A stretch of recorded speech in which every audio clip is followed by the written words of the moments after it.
So hello बच्चों, welcome back to channel. बच्चा, बहुत ही मजेदार सेशन है moving charges and magnetic effect of current. इसके अंदर आपके पास कुल मिलाकर 24 क्वेश्चन है। जेईई मेन 2019 के आपको ये सवाल है। इसका ये जो प्रिंटेबल फॉर्मेट का क्वेश्चन पीडीएफ है, आप इसको डाउनलोड कर सकते हैं। डाउनलोड करके टाइम बाउंड मैनर में आप इसको सॉल्व कीजिए। डाउनलोड करने के लिए आपको बच्चा ये 4 स्टेप्स को फॉलो करना है। आगे भी मेरी बातों को बड़ी ध्यान से भी सुनिएगा। आपको नीचे डिस्क्रिप्शन बॉक्स में हर चैप्टर का एक प्लेलिस्ट का लिंक मिलेगा, जिसके अंदर आपको उस चैप्टर का concept video, revision video, some dedicated PhD videos, 2020 से लेकर 26 के एवरी सिंगल क्वेश्चन के डिस्कशन, और आपको डिस्क्रिप्शन बॉक्स में टॉप प्रीवियस ईयर क्वेश्चन का भी प्लेलिस्ट का लिंक मिलेगा। ठीक है, make sure to hit the like button. नए हो सब्सक्राइब कर लीजिए। अब देखिए, सॉल्व करने का क्या आपके पास यहां पर रूल है।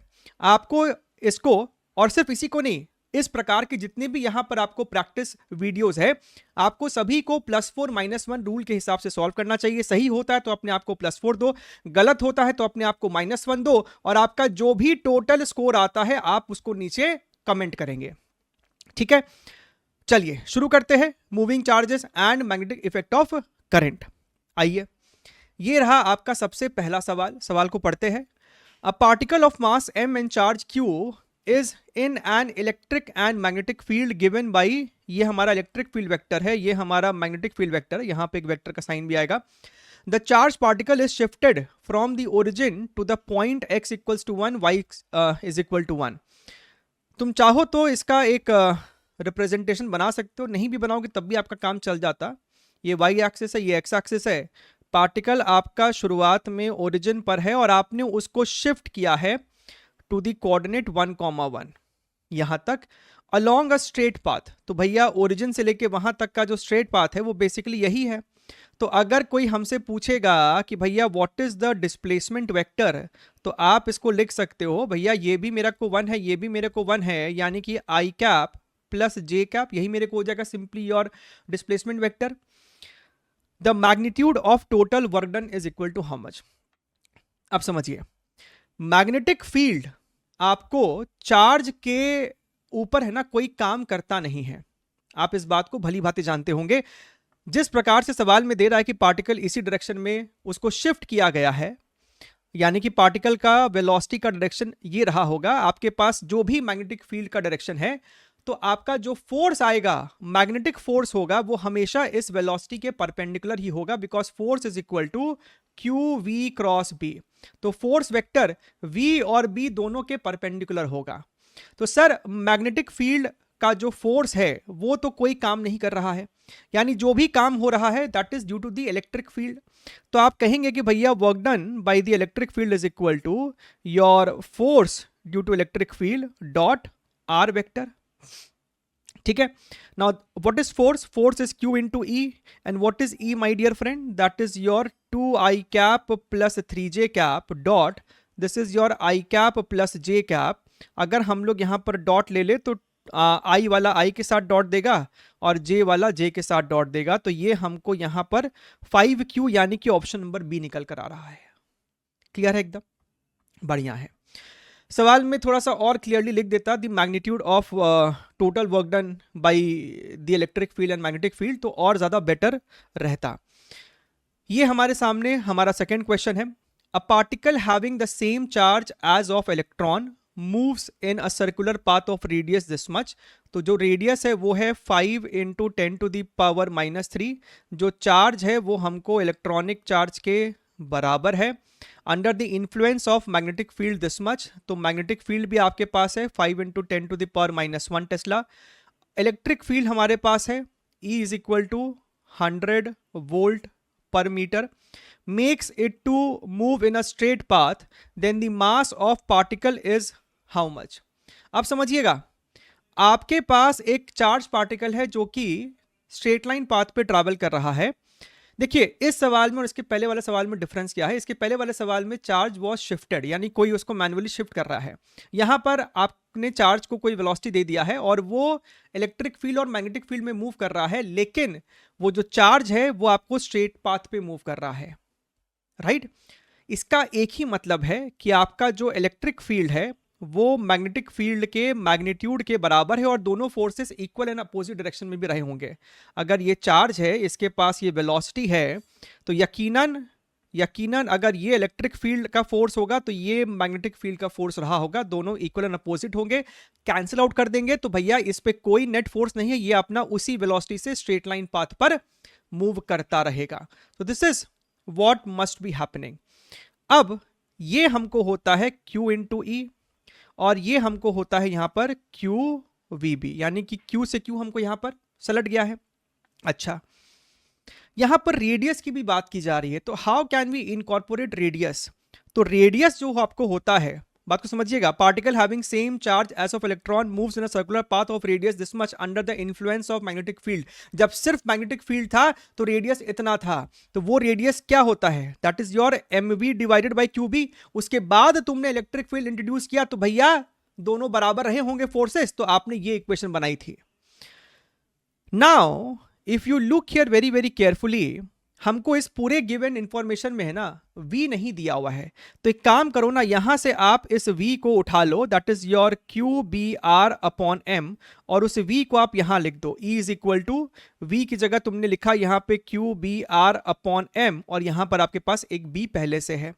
हमको चाहिए मास ऑफ द पार्टिकल, तो भैया मास को इधर ले गए तो ये हो गया mass, and this becomes your QRB square upon capital E। ठीक है, अब यहां पर आपको बस डेटास को पुट करना है। तो चार्ज की जो वैल्यू है वो इलेक्ट्रॉनिक चार्ज के ही बराबर है, तो 1.6 10 to the power minus 19। Radius हमको यहां पर इतना दे रखा है 5 into 10 to the power minus 3। B हमारे पास इतना है लेकिन उसका भी स्क्वायर करना है, तो 25 into 10 to the power minus 2 and electric field is equal to your 100 over here. बढ़िया है, आइए ध्यान से देखते हैं।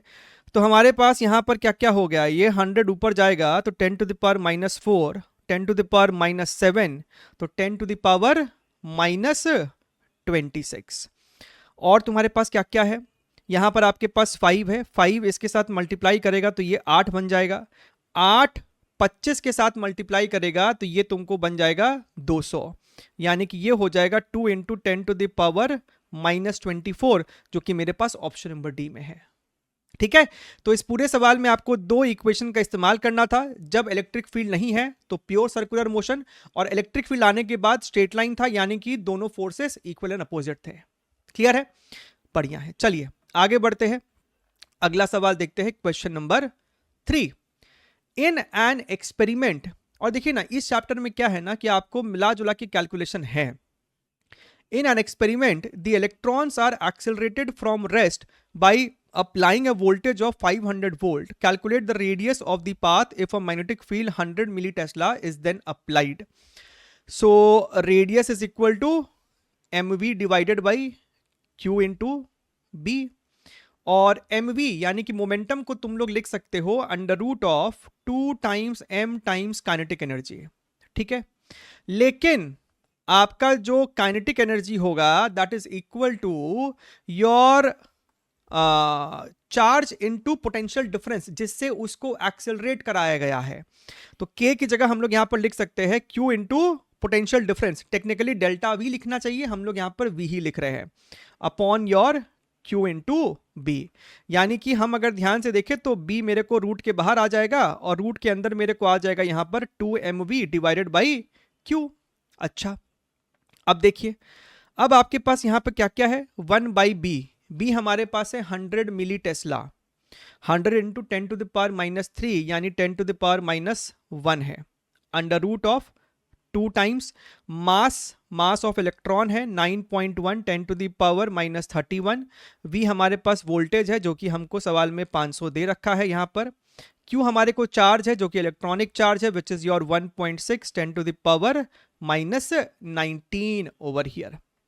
ठीक है, अब अगर हम ध्यान से देखें कैलकुलेशन के लिए तो ये वाला ऊपर जाएगा तो हमको यहां पर बचेगा कितना, 2 और 12 यानी कि 10 टू द पावर माइनस 12। ये दोनों भी आपको है तो ये आपको बचेगा कितना, 10 टू द पावर माइनस 10। तो भाई साहब 10 टू द पावर माइनस 10 को अगर हम बाहर ले आए तो 10 टू द पावर माइनस 5 बचेगा, ये इसको मार देगा तो 10⁻⁻4 बचेगा। ठीक बात है। और क्या क्या मेरे पास यहाँ पर, आपके पास यहाँ पर 9.1 है, ये आपके पास 5 है, ये आपके पास 2 है। इन दोनों डेसिमल को अगर हम लोग यहाँ से उड़ा दें और अपने को दिख रहा होगा ये 16 बाहर आएगा तो 4 बन जाएगा। इस प्रकार से 4 लिख दो इसको, और 2 × 5 आपको 10 हो जाएगा, और ये मेरे पास 9.1 है, सॉरी 91 है। सो 91 × 10 910 हो गया है। अब तुम अगर ध्यान से देखो ना तो सभी में तुमको 7.5 दिख रहा है, यानी कि 7.5 तो आना ही चाहिए। स्टिल अगर हम थोड़ा बहुत यहाँ पर रफ कैलकुलेशन करें, अगर हम लोग इसको 900 भी पकड़ लेते ना तो आपको बाहर में ना 30 आता।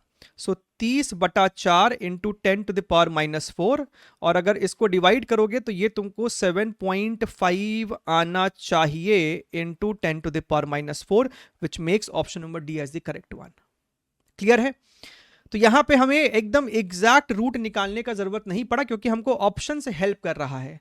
अगर रूट निकालना पड़ता तो भैया इस प्रकार के रूट को हम लोग कैसे निकालते हैं बहुत चुटकियों में, उसके लिए हमारे चैनल पे स्क्वायर रूट का एक ट्रिक वाला वीडियो है, उसको ढूंढिए, आपको मिल जाएगा, और जरूरी है वो ट्रिक जानना। चलिए, a proton and an alpha particle with their masses in the ratio 1:4, charges 1:2, are accelerated from rest through a potential difference V. ठीक है? If a uniform magnetic field is set up normal to the velocities, the ratio of radii is how much?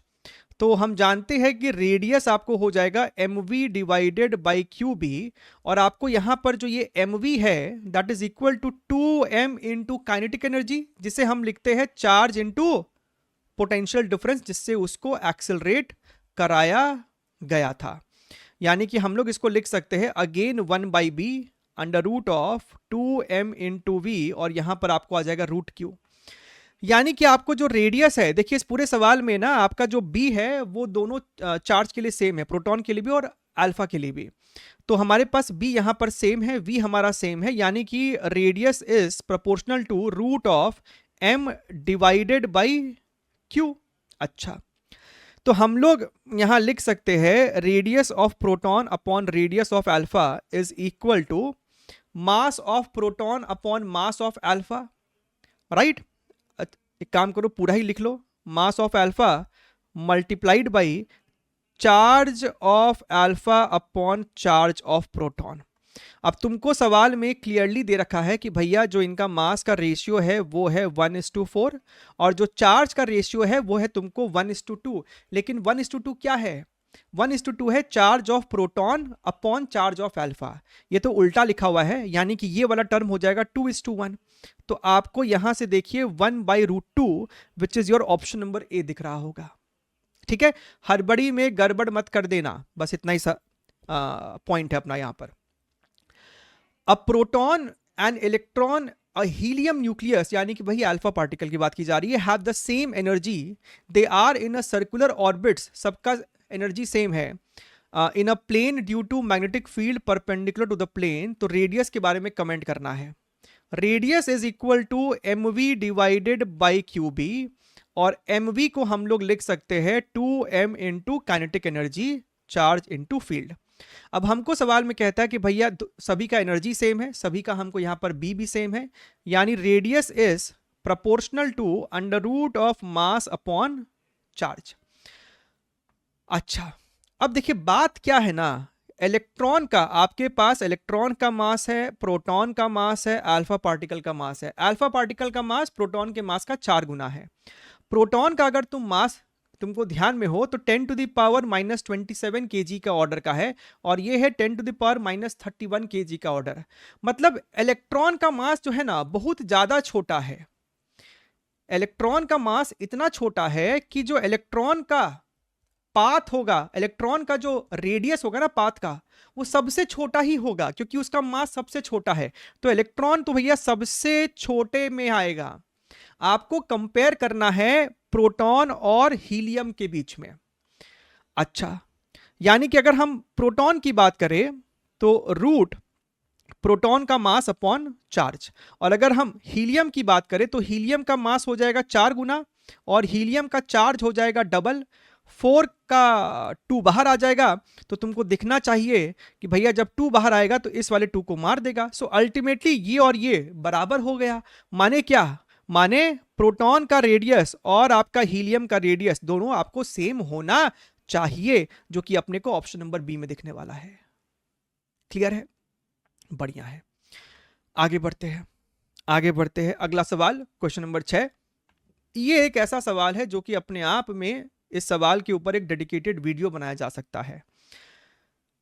Try करते हैं, कोशिश करेंगे कि हम लोग इस सवाल को बिना किसी कैलकुलेटर के सहारे से सॉल्व करें, क्योंकि आपको एग्जाम में उम्मीद किया गया था कि आप इसको सॉल्व कर सके विदाउट एनी कैलकुलेटर। तो हम लोग इसको वैसे ही प्रयास करेंगे। बढ़िया सवाल है और आप इसको जरूर से कोशिश भी कीजिएगा। सवाल को पहले पढ़ के समझा देते हैं। एन इलेक्ट्रॉन, और अगर आपसे ये सवाल खुद से सॉल्व हुआ था तो आप बेटा जरूर से नीचे कमेंट कीजिएगा। An electron moving along the X axis with an initial energy 100 electron volt enters region of magnetic field B at S. So basically ये आपका रीजन है मैग्नेटिक फील्ड का and field is out of the plane. आपके पास electron है, वो आपको इसमें ऐसे एंटर कर रहा है और वो ऐसे डिफ्लेक्ट होते हुए गया। अब यहां पर कोई फील्ड नहीं है तो यहां से फिर वो स्ट्रेट लाइन पाथ ट्रैवल करके यहां पर एक स्क्रीन था तो क्यू पॉइंट पे जाके टकराया। अच्छा, ये जो फील्ड है इसका विड्थ 2 सेंटीमीटर है। ये आपको सवाल में 8 सेंटीमीटर दे रखा है। कहने का मतलब है कि यहां से लेके यहां तक का जो दूरी रहा होगा फिर वो 6 सेंटीमीटर कहलाएगा, 8 - 2। अच्छा, आपसे सवाल में ये वाला स्मॉल डी पूछ रहा है कि भैया ये डी कितना है। अगर तुमको ध्यान में है ना तो आप समझिएगा, इस सवाल को सॉल्व करने के लिए हमको ये एंगल चाहिए। कौन सा एंगल?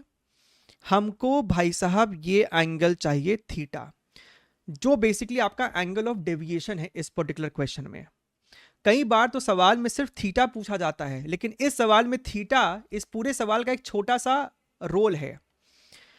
तो हमको इस सवाल में थीटा चाहिए, क्योंकि अगर थीटा हम निकाल पाएंगे तभी हम लोग कैलकुलेट कर पाएंगे कि भैया यहां से लेके यहां तक का लेंथ कितना है और यहां से लेके यहां तक का ये वाला लेंथ हमको कितना है। क्योंकि जो डी है वो बेसिकली ये वाला पिंक लेंथ प्लस ये ग्रीन लेंथ के बराबर है। अच्छा, अगर ये थीटा आ गया, तुम्हारे पास ये वाला जो लेंथ है वो 6 सेंटीमीटर के बराबर है, तो तुम इस वाले ट्राइंगल में tan थीटा लगा के ये पिंक लाइन निकाल लोगे। जहां तक ये ग्रीन लाइन की बात रही, वो आपको एंगल ऑफ डेविएशन का फंडा इस्तेमाल करना पड़ेगा। तो इस वाले चित्र को अगर तुमने कभी बड़े रूप में ड्रॉ करके देखा है, यहां पर देखिएगा बेसिकली हो क्या रहा है। आपके पास यहां पर चार्ज एंटर किया और चार्ज ऐसे डिफ्लेक्ट होते होते होते ऐसे यहां से निकल गया। ठीक है, ऐसे। अच्छा साहब, तो ये जो कर्वेचर है, ये जो कर्वेचर है यहां पर वो एंटर किया है, यानी इस पर्टिकुलर इंस्टेंट पे जो फोर्स होगा वो वेलोसिटी के परपेंडिकुलर यानी इस डायरेक्शन में रहा होगा मैग्नेटिक फोर्स, और इस पर्टिकुलर मोमेंट पे ये मेरा वेलोसिटी है तो इसके परपेंडिकुलर रहा होगा। अब ये दोनों फोर्सेस जहां पर भी जाकर इंटरसेक्ट करेंगे ना, वही मेरे को उस कर्वेचर का सेंटर होता है। ये जो मेरा कर्वेचर है ना, उसका सेंटर भाई साहब आपको यहीं पर है। अब अगर तुम ध्यान से देखो, अब अगर तुम मुन्ना ध्यान से देखो, तो हम लोग इस सवाल में ये वाला जो टी बोल रहे हैं वो बेसिकली यही वाला टी है। क्या तुमको दिखाई दे रहा है कि टी कौन सा टी है? टी कौन सा टी है? यही वाला टी है वो। ये जो एंगल थीटा हमको चाहिए ना, ये थीटा माने ये 90 है तो ये 90 माइनस थीटा, और अगर ये 90 माइनस थीटा माने ये थीटा। अच्छा, अगर ये सेंटर है और ये मेरा सर्कुलर कर्वेचर है यानी कि ये मेरा रेडियस है, यहां से लेके यहां तक मेरा रेडियस है, तो रेडियस तो हम लोग सॉल्व कर ही सकते हैं। Radius is equal to mv divided by qb, और mv हमको हो जाएगा √2m into kinetic energy upon your qb। तो रेडियस को तो हम लोग सॉल्व करेंगे अभी चल के, आगे चल के। अगर t तुमको जानना होगा तो तुम कह सकते हो कि अगर ये r है यानी यहां से लेके यहां तक हो जाएगा r cos थीटा। और साहब साहब ओ साहब, यहां से लेकर यहां तक ये भी तो सर हमको रेडियस के ही बराबर है। भाई साहब ये आपका कर्वेचर है ना, तो ये भी तो मेरे को रेडियस ही था। ये आर है, ये आर कॉस थीटा है, यानी कि ये टी कितना है, R minus R cos theta. तो ये हमने दो चीजें यहां पर लिख ली है, ठीक बात है।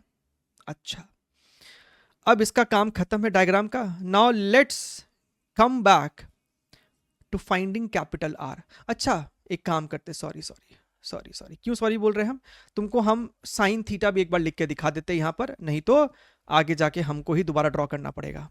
अगर तुम इस डायग्राम को ध्यान से देखो तो इस ट्राइंगल में, कौन सा ट्राइंगल में देखिएगा, ये जो आपके पास ट्राइंगल है, इस ट्राइंगल में साइन थीटा क्या हो जाएगा, sine theta is equal to perpendicular. और ये परपेंडिकुलर क्या है, बेसिकली यही तो है, ये जो आपका 2 सेंटीमीटर है भैया, width of the magnetic field, right.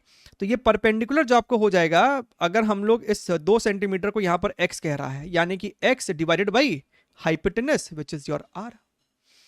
बढ़िया है।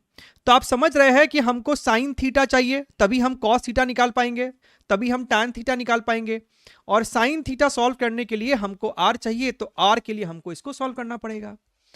अब यहां से आपका युद्ध शुरू हो जाता है। अब देखिएगा, अगर तुम ध्यान से देखो ना, तो हमको काइनेटिक एनर्जी भी दिया हुआ है इलेक्ट्रॉन वोल्ट में, राइट। अगर इस काइनेटिक एनर्जी को जूल्स में कन्वर्ट करना होगा, तो तुम्हें इस एनर्जी को इलेक्ट्रॉनिक चार्ज से मल्टीप्लाई करना पड़ेगा, यानी स्मॉल ई इंटू कैपिटल ई। यहां पर कैपिटल ई की जगह हम लोग क्या पुट करेंगे, सिर्फ 100, और स्मॉल ई क्या है 1.6 into 10 to the power minus 19 divided by जो आपका चार्ज है वो तो ई ही है, और ये मेरे पास बी है। यानी कि अगर हम इसको ध्यान से देखें तो ये हमको हो जाएगा 1/b under root of 2m into capital E divided by root E, ठीक है। तो ये हमको हो गया भाई साहब रेडियस। अच्छा, अब यहां पर डेटा को सब्स्टिट्यूट कीजिए। b कितना है, b हमको इतना है, this is your 1 divided by 1.5 10 to the power minus 3 under root of, this is your 2 into 9.1 10 to the power minus 31। Capital E की जगह हम लोग सिर्फ अब 100 पुट करेंगे, और ई की जगह हम लोग 1.6 10 to the power minus 19 substitute करेंगे। अच्छा, 10 टू द पावर माइनस 19 ऊपर जाएगा तो 10 टू द पावर 21, इसके साथ मल्टीप्लाई हुआ तो 10 टू द पावर माइनस 10, जो कि बाहर आके बन जाएगा 10 टू द पावर माइनस 5। ठीक है सर, यहां पे भी कोई दिक्कत नहीं है। अगर हम इस डेसिमल को उड़ा दे तो ये 16 बाहर निकल जाएगा, तो आपको यहां पर 4 मल्टीप्लाई हो जाएगा। 4 into 1.5 is how much, that is your 6, right. और ये भाई साहब ऊपर जाएंगे तो 10 टू द पावर माइनस 2 हो जाएगा, और यहां पर मेरे पास 6 है। रूट के अंदर आपको जो है ना, यहां पर दिस इज योर 2 एंड 2 9 18 182 है ये आपको, ठीक बात है। अच्छा, अब अगर तुम ऑप्शंस देखो ना, ये दोनों ऑप्शंस काफी नजदीक है और ये दोनों ऑप्शन काफी नजदीक है, यानी कि अगर ये आंसर है तो इसके लिए डर लगेगा, और अगर ये आंसर है तो इसके लिए डर लगेगा। कहने का मतलब है कि आपको सवाल कह रहा है कि भैया अप्रोक्सीमेशन तो लेना पड़ेगा, लेकिन जितना अच्छा हो सके, क्लोज हो सके, वैसा अप्रोक्सीमेशन आपको लेना पड़ेगा।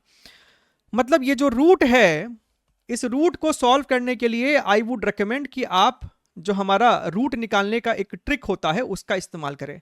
अब यहां पर हम ट्रिक का प्रोसेस एक्सप्लेन नहीं करेंगे, आप हमारे यूट्यूब पे जाइए, हमारे चैनल पे जाइए और सिर्फ सर्च कीजिए, आप नॉर्मल सर्च करो, short trick for finding root by Eduniti, आपको मिल जाएगा। तो 182 है ना, तो भैया 14 का होता है 196 स्क्वायर होता है ना, तो 14 मतलब 196 जो है वो क्लोजेस्ट परफेक्ट स्क्वायर दिख रहा है यहां पर। तो 14 यानी कि 14 प्लस 182 अपॉन 14 डिवाइडेड बाई 2, ये जो होगा ना, this will give you a very very good approximation for this particular root. अगर ऐसा है तो हम लोग इसको कहेंगे भैया, ये आपको हो जाएगा कितना 7 टू सेवन जा और ये आपको हो जाएगा 91, ये मरेगा तो ये हमको हो जाएगा 13, ऊपर में हमको हो गया 14 + 13 27, यानी कि 27/2 यानी कि 13.5, यही आ रहा है ना, या फिर आप इसको 27/2 ही रहने दो। तो अगर ध्यान से देखें तो 10⁻⁻2 ये हमको आ रहा है 27/2 और ये 6 है, यानी कि 3 2 6 और ये 9, और ये हमको आएगा मीटर में। लेकिन तुम अगर आंसर देखो ना, ये जो रेडियस आया है हर जगह हमको सेंटीमीटर सेंटीमीटर में खेलना है, यानी अगर हम इसको 100 से मल्टीप्लाई कर दे तो 9/4 सेंटीमीटर ये हमको दिखेगा। तो हमको दिख रहा है कि साहब मेरा जो रेडियस आ रहा है वो 9/4 सेंटीमीटर आ रहा है। ठीक है, देखिए मिटाना तो पड़ेगा ना, यहां पे जगह तो है नहीं, अपने को बार बार यहीं पर ही सॉल्विंग करनी है। अच्छा, तो साइन थीटा कितना हो गया साहब? साइन थीटा अपने को हो जाएगा x की वैल्यू है 2, सो 2 डिवाइडेड बाई r इज 9/4, तो ये हमको आ रहा है 8/9। इसको लिखो, साइन थीटा अपने को आ गया भाई साहब 8/9। हालांकि साइन थीटा से अपने को ज्यादा कुछ लेना देना नहीं है, हमको इंटरेस्ट है यहां पर कॉस थीटा में। तो अगर साइन थीटा इतना है तो कॉस थीटा हो जाएगा √1 माइनस साइन स्क्वायर थीटा, यानी कि 64/81, और जब इसका रूट वूट करोगे तो ये √17 और बाहर में आपको 9 आ जाएगा। तो हम लोगों ने ये भी सॉल्व कर लिया कि भैया कॉस थीटा कितना है। देखिए, cos theta is equal to √17/9, और अगर कॉस थीटा पता चल गया, साइन थीटा पता चल गया, तो भैया आपको टैन थीटा भी पता चल गया। Tan theta is equal to sine by cos करोगे तो आपको ये हो जाएगा 8/√17। अब आपको यहां पर सबसे पहले सॉल्व करना है कि भैया आपका √17 कितना है। 16 का रूट होता है 4, है ना, तो 17 का आपको 4.1 के कुछ आसपास ही होगा। हम कह रहे हैं कि इसको भी थोड़ा सा और नजदीकी सॉल्व कर लो, है ना, वही ट्रिक लगा के कि भैया √17 कितना होगा। सो √17 इज रफली इक्वल टू 16 जो है वो क्लोजेस्ट परफेक्ट स्क्वायर है, तो 4 रूट आया ना, तो 4 + 17/4 और इन दोनों का एवरेज। ठीक है, 4 प्लस इसको अगर हम लोग डिवाइड करेंगे तो भैया 4 × 16 और ये आपको आ जाएगा कितना 4.25/2, सो दिस बिकम्स योर 8.25/2, यानी कि भैया 4.125। तो 4.12 से अपने काम चला सकते हैं, 4.12, राइट। इस बात को याद रखेंगे कि भैया √17 आया है 4.12। तुम चाहो तो एक चेक भी कर सकते हो कि भैया 4.12 आसपास है कि नहीं। ठीक बात है, तो √17 इज रफली इक्वल टू 4.12। अच्छा, अब आ जाइए टी पर। तो टी है हमको यहां पर r(1 minus cos theta), r है हमको यहां पर 9/4, 1 माइनस कॉस थीटा मेरे पास है इतना, जहां पर √17 हमको आ रहा है 4.12 डिवाइडेड बाई योर 9। अगर हम ब्रैकेट को खोल दे तो 9/4 माइनस 9 मर गया और 4 इसको काटेगा तो भैया 1.03 आ जाएगा, और 4 इसको मारेगा तो ये तो 2.25 है। So basically 2.25 minus 1.03 is how much, ये 3 आ गया आपको 2 और 1, तो टी हमको यहां पे निकल के आ रहा है 1.22 सेंटीमीटर, टी आ गया। अब बात करते हैं भाई साहब हम लोग इस पिंक वाले लाइन के, इसको अगर टी बोला है ना, इसको यहां पर वाई बोल दो, तो वाई कितना होगा, इस वाले ट्राइंगल में लगाओ tan theta, tan theta is equal to y/6, यानी कि y is equal to 6 centimetre multiplied by tan theta. हाँ सर, और tan थीटा कितना है 8 डिवाइडेड बाई √17, और √17 है 4.12 के बराबर। तो 1.03, 2 6 12 डिवाइडेड बाई 1.03, जिसको हम लोग लिख सकते हैं 1 + 0.03, जिसे हम लोग लिख सकते हैं 12 1 + 0.03 होल टू द पावर -1। अब यहां पर तुम लगा सकते हो वही बाइनोमियल अप्रोक्सीमेशन 1 + x, यहां पर x आपको 1 से बहुत ज्यादा छोटा है, तो आप इसको लिख सकते हैं 12 1 माइनस 0.03, ये जो पावर होता है वो इसके साथ मल्टीप्लाई हो जाता है, पता है ना बाइनोमियल अप्रोक्सीमेशन ये वाला। तो ये हो जाएगा तुमको 12 माइनस 0.36 और ये हमको हो जाएगा 11.64 ओवर हियर। तो ये वाला टर्म आ रहा है 11.64। जाहिर सी बात है भैया यही 11.65 है और ये मेरा आंसर होगा 11.64 प्लस 1.22 682 12.86 जो कि इसके इतना ज्यादा क्लोज आया है। And we have solve the entire question without even touching the calculator. इस पूरे चीज को आपके सामने करके दिखाने का एक ही उद्देश्य है कि आप भी कर सकते हैं प्रैक्टिस, और कैलकुलेशन आपको खुद से अंत तक करनी चाहिए, ठीक है। वरना हम भी चाहते तो फॉर्मूला लिख के बोल देते कि आप इसमें पुट कीजिएगा और ये आंसर आ जाएगा, आगे बढ़ते हैं, ठीक है। तो वैसा काम अपने को नहीं करना है। चलिए अब यहां से आपको जो भी सवाल है ना, सब आपको बड़े ही ट्रेडिशनल क्वेश्चन है जो आप कर सकते हैं, और इन सभी में आपको +4 आने चाहिए। A current loop having two circular arcs joined by two radial lines is as shown. It carries a current of 10 ampere. The magnetic field at point O will be close to how much? ये जो structure है वो basically यही है, बस खटाक खटाक खटाक खटाक, इसी में आपको करंट फ्लो कर रहा है। अब अगर तुम ध्यान से देखो तो ये जो स्ट्रेट पोर्शन है और ये जो स्ट्रेट पोर्शन है, इसमें जो करंट है, इस वायर को अगर इमेजिनरी एक्सटेंड करोगे तो वो ओ से ही पास करेगा और ये वाला भी ओ से ही पास करेगा। मतलब इसका और इसके वजह से यहां पर कोई भी आपको फील्ड नहीं होगा। हाँ, ये एक आपको सर्कुलर कर्वेचर है, ये भी आपको सर्कुलर कर्वेचर है। अगर तुम्हारे पास इस प्रकार से कोई आर्क हो और वो आर्क आपको एंगल थीटा सबटेंड करता हो और इसमें करंट आई हो, ये रेडियस आर हो, तो जो फील्ड होता है μ0I/2r थीटा अपॉन 2π, यही आपको फील्ड होता है। बिल्कुल सर, तो बस इसी चीज का हमको इस्तेमाल करना है। और तो और देखो, ये वाला जो आपका कर्वेचर है, इसके वजह से यहां पर जो फील्ड होगा, apply right hand thumb rule, right. अपने राइट हैंड के चारों फिंगर को इस डायरेक्शन में आप कर्ल कीजिए तो आपका thumb out of the plane आ रहा होगा, यानी इसके वजह से फील्ड यहां पर आउट ऑफ द प्लेन है, लेकिन इसके वजह से आपका जो फील्ड होगा ओ पॉइंट पर इनटू द प्लेन है। कहने का मतलब यह है कि आपको जो ओ पॉइंट पर नेट फील्ड होगा वो इसके वजह से माइनस इसके वजह से होगा। अब कौन बड़ा है कौन छोटा है वो जज किया जा सकता है। ये वाला डिस्टेंस आपको सिर्फ 3 है, लेकिन ये वाला 5 है, और फॉर्मूले में आपको जो आर है वो डिनोमिनेटर में होता है, राइट।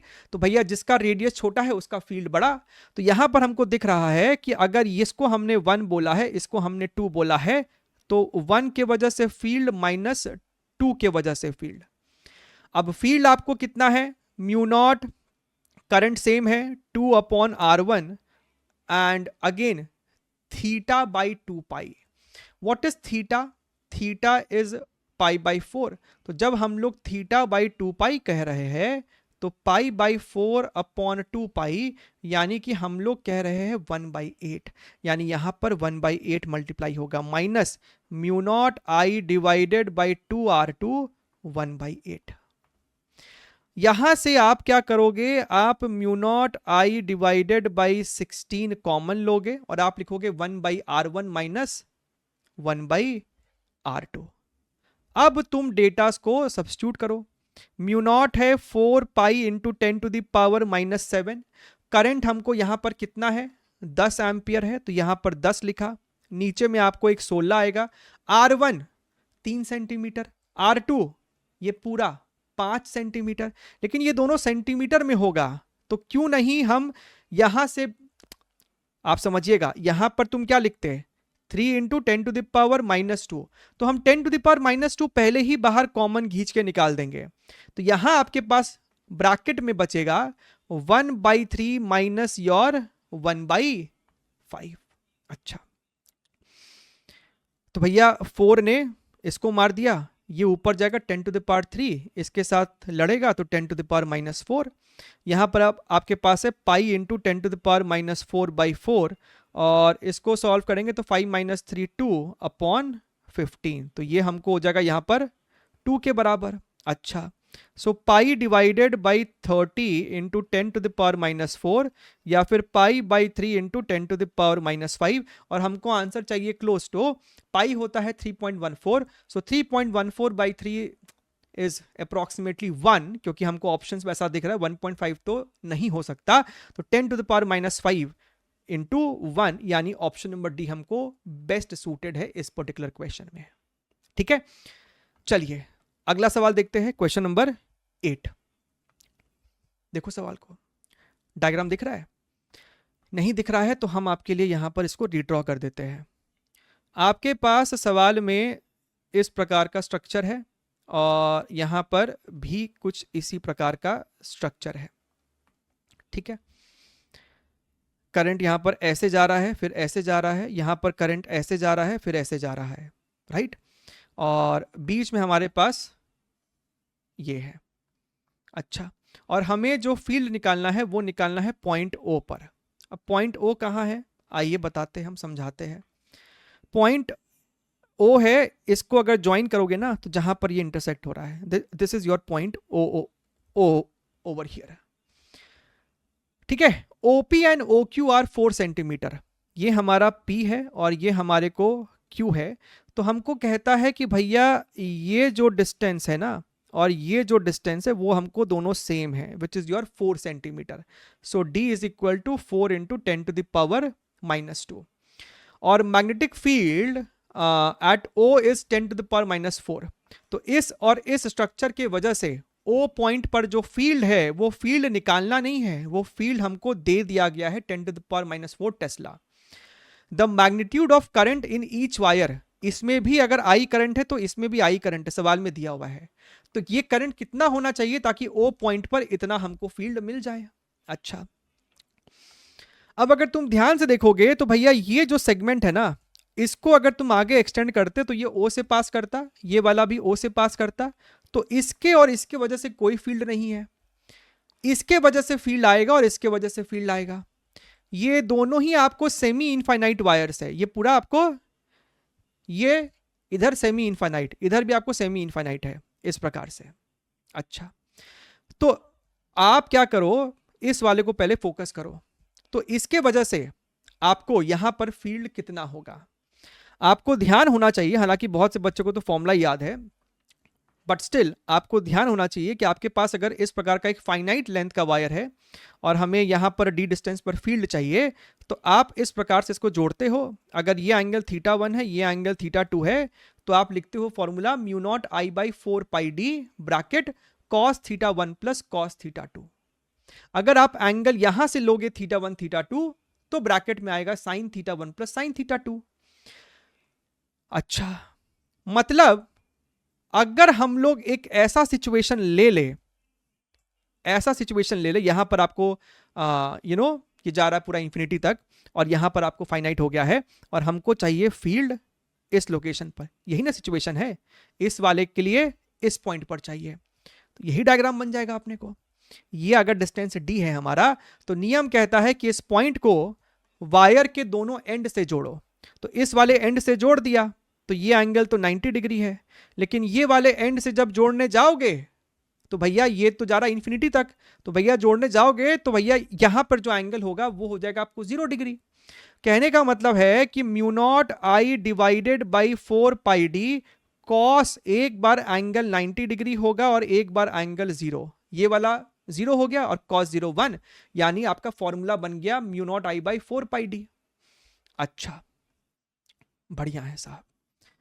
अब अगर तुम और ध्यान से देखो तो भैया ओ पॉइंट पर जो फील्ड होगा, इसके वजह से ओ पॉइंट पर फील्ड आप देखो इनटू द प्लेन है। लगाओ right hand thumb rule, thumb in the direction of current, तो आपका कर्लिंग फिंगर्स यहां पर आएगा इनटू द प्लेन, और इसके वजह से भी आपका फील्ड आ रहा है यहां पर इनटू द प्लेन। करके देख लो right hand thumb rule.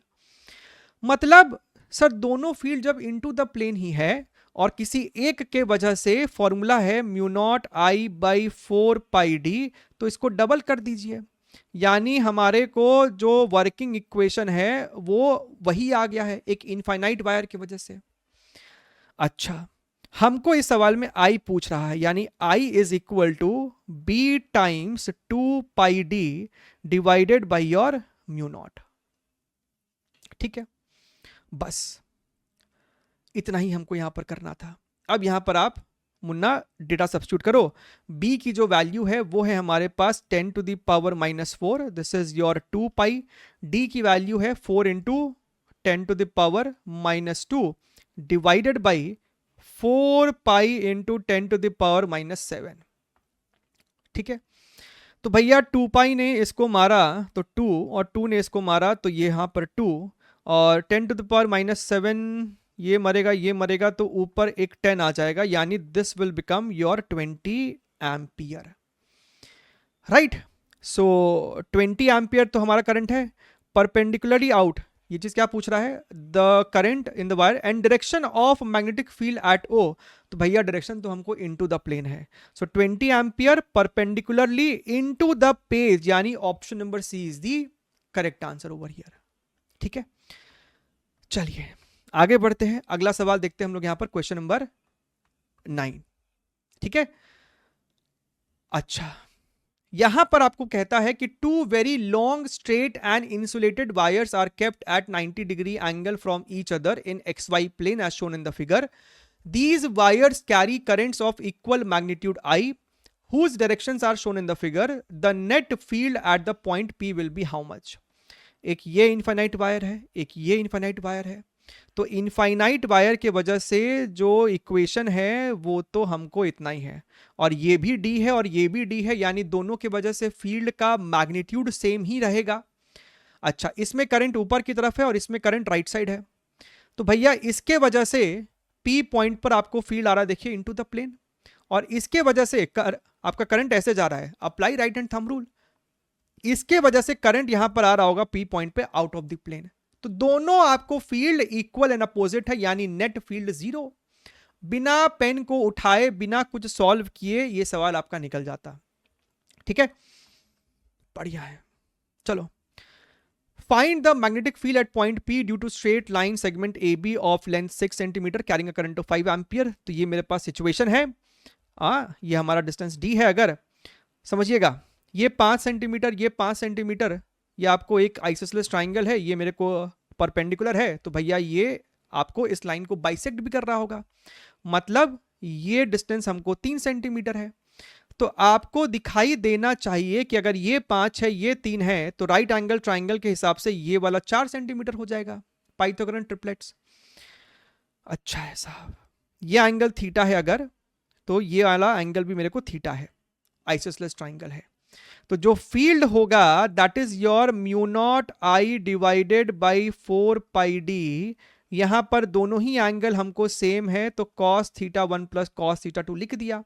Mu naught है अपने को 4π into 10 to the power -7। Current है हमको यहां पर 5 ampere, this is your 4π। D मेरे को यहां पर है बेटा 4 सेंटीमीटर, यानी कि 4 into 10 to the power -2, 2 times cos θ, और cos θ तुमको हो जाएगा बेस अपॉन हाइपोटेनस, यानी कि 3/5। ठीक है, तो 4π ने 4π को मार दिया, 5 ने 5 को मार दिया, और 4 ने, ये कितना है, 3 2 6 ना, आपको 3 2 6 और ये 4 है, तो 6/4 कितना होता है तुमको, 1.5। तो यहां से आपको दिख रहा है कि 1.5 10 टू द पावर -5, जो कि मेरे पास ऑप्शन नंबर बी में बिल्कुल है। ठीक है, चलिए आगे बढ़ते हैं, अगला सवाल देखते हैं हम लोग यहां पर, question number 11। One of the two identical conducting wires of length L is bent in the form of circular loop. तो एक वायर था L लेंथ का, आपने उसको सर्कुलर लूप में कन्वर्ट कर दिया, ठीक बात है sir. And other one into a circular coil of n identical turns। मतलब एक तो तुमने सिर्फ एक टर्न था इसमें, राइट। इसका रेडियस अगर हमारे पास r है, या फिर इसका रेडियस अगर r1 है, तो आप कहेंगे कि भैया L is equal to 2πr1 over here. लेकिन दूसरा जो सिचुएशन था उसमें आपने है ना टर्न्स भी दिया है।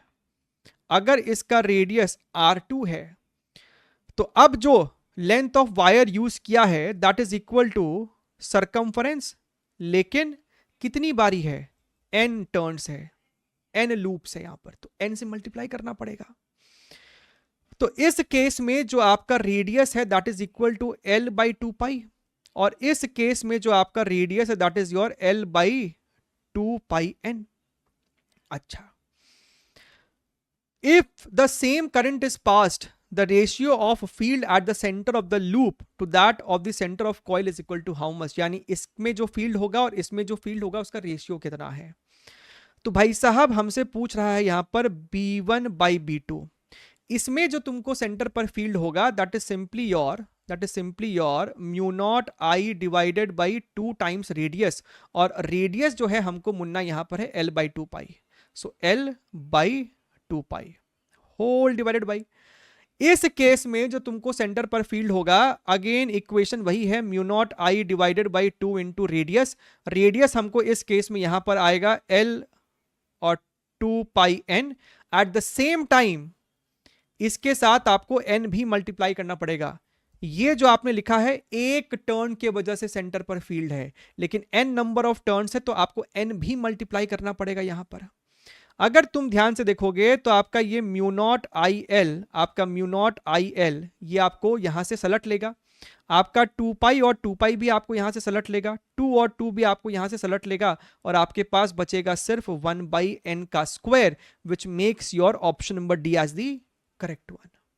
ठीक है, तो 11 का डी जो है हमको यहां पर सही जवाब है। चलिए आगे बढ़ते हैं, ये देखिए the magnitude of magnetic field at the center of an equilateral triangular loop of side 1 meter which is carrying a current of 10 ampere is how much। तो मेरे पास इस बार एक इक्विलैटरल ट्राइंगल है, आपसे ये वाला वैरायटी बहुत बार पूछा जाता है, कभी इक्विलैटरल ट्राइंगल देगा, कभी स्क्वायर देगा, कभी पेंटागन, हेक्सागन, कुछ भी शेप आपको दे सकता है, और इसका जो साइड लेंथ है वो हम लोग ए पकड़ लेते हैं जो कि 1 मीटर है। इसके वजह से सेंटर पर आपसे फील्ड पूछ रहा है, इसमें आपको करंट आई फ्लो कर रहा है। अच्छा, तो किसी एक सेगमेंट के वजह से सेंटर पर फील्ड लिखो। अब हमको क्या क्या इंफॉर्मेशन चाहिए, आप इस प्रकार से जोड़ेंगे और यहां पर एक परपेंडिकुलर ड्रॉप करेंगे, क्योंकि यही जो हमारा परपेंडिकुलर होगा बेटा डी होगा आपको, और ये इक्विलैटरल ट्राइंगल है, तो ये जो आपको लाइन खींची आपने ये बेसिकली एंगुलर बाइसेक्टर होगा। भैया एक इक्विलैटरल ट्राइंगल में आपका जो तीनों एंगुलर बाइसेक्टर है ना वो आपको सेंटर पर जाके मीट करेगा। अच्छा, तो अगर ये टोटल 60 डिग्री है तो ये वाला एंगल अपने को 30 डिग्री होगा, और ये हमको हो जाएगा यहां पर a बाई 2 के बराबर, अगर साइड लेंथ a है तो ये हमको हो जाएगा a बाई 2। तो अगर हम ध्यान से देखें तो इस ट्राइंगल में अपने को d अगर चाहिए तो tan 30 degree which is 1 by root 3 is equal to perpendicular upon base a by 2। तो यहां से हमको d की वैल्यू समझ में आती है कि d हमको हो जाएगा यहां पर a डिवाइडेड बाई 2 रूट 3। अच्छा, तो भाई साहब किसी एक सेगमेंट की वजह से सेंटर पर जो आपको फील्ड होगा एक के वजह से that is going to be your mu not I divided by 4 pi D, D है a divided by 2 root 3 multiplied by cos 30 degree और ये वाला भी 30 degree, cos 30 degree plus cos 30 degree, यानी कि 2 टाइम्स cos 30 डिग्री। ठीक बात है। अच्छा, तो ये वाला 2 ने इस 2 को मार दिया, और ये वाले 2 ने इसको मारा, तो ये 2 पाई हो जाएगा, और ये रूट 3 आपको मुन्ना ऊपर जाएगा और इस रूट 3 के साथ मल्टीप्लाई होगा तो सिर्फ 3 बन जाएगा। सो 3 mu not I divided by your 2 पाई ए, ये हुआ सिर्फ एक के वजह से। अब जितना इसके वजह से होगा उतना ही इसके वजह से है और इसके वजह से भी है, और सभी के वजह से आपको जो फील्ड होगा सेंटर पर वो आउट ऑफ द प्लेन है ना, check it by right hand thumb rule. यानी अगर हमको टोटल का निकालना है तो जो मेरे को नेट होगा वो इस वाले का 3 गुना कर दो, यानी कि 9, 3 इंटू 3 9, म्यू नॉट हो जाएगा 4 pi into 10 to the power -7 current हमको यहां पर है 10 ampere divided by 2 pi into A, और ए मेरे को यहां पर बेटा 1 है। तो 2 पाई ने इसको मारा 2, 2 9 हमको हो जाएगा 18, 18 इंटू 10⁻⁻⁶, यानी कि 18 माइक्रो टेस्ला, जो कि हमको ऑप्शन नंबर ए में बिल्कुल है। ठीक है, बढ़िया है। आगे बढ़ते हैं, अगला प्रश्न, अगला सवाल। A thin ring of 10 centimeter radius carries a uniformly distributed charge. आपके पास इस प्रकार से एक रिंग है और इसका रेडियस आपको दिया हुआ है, यूनिफॉर्मली इस पे चार्ज आपको डिस्ट्रीब्यूटेड है। ठीक बात है, इस पे आपको चार्ज यूनिफॉर्मली डिस्ट्रीब्यूटेड है, डिस्ट्रीब्यूटेड है। The ring rotates at constant angular speed 40 pi radiance पर सेकेंड। रिंग आपको ऐसा ओमेगा से घूम रहा है।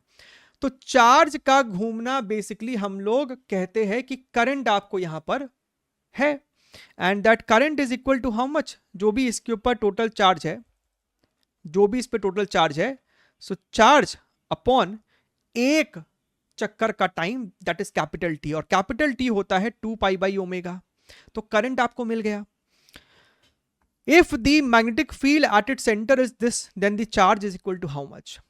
तो भैया अगर तुमको करंट मिल गया तो फील्ड होगा mu not I divided by 2 into R, और यहां से अगर हम ध्यान से देखें तो करंट हमको हो जाएगा क्यू ओमेगा डिवाइडेड बाई 2 पाई।